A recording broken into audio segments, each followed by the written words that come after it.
Hello mga kananay, ngayon nga pala ay gagawa naman ako ng Magnum Ice Candy. Naghihiwa na nga pala ako ng mga chocolate bar.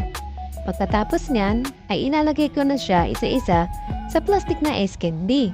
Ang gamit ko nga pala ang size ng plastic ay yung 2x10. Sa inyo na kung anong gusto nyo size ng plastic na gagamitin ninyo. So pagkatapos yan, ibabad naman natin ito sa mainit na tubig hanggang sa matunaw ang mga chocolate sa loob. Habang inaantay natin matunaw ang chocolate, pagsamasamahin naman natin ang mixture. Naglagay nga pala ako dyan ng condense, condensada, at saka evap. Purong-purong gatas yan ha. Hindi pala kasya ang mixture natin sa ginamit kong mangkok. Kaya inilipat natin siya sa mas malaking lagayan. Haluin natin sila hanggang sa magbanding all together sila. Kunin na natin ang ating tinunaw ng chocolate. At pagkatapos, lagyan na natin ng mixture ang plastic na ice candy. Isa-isahin natin yan hanggang sa matapos natin.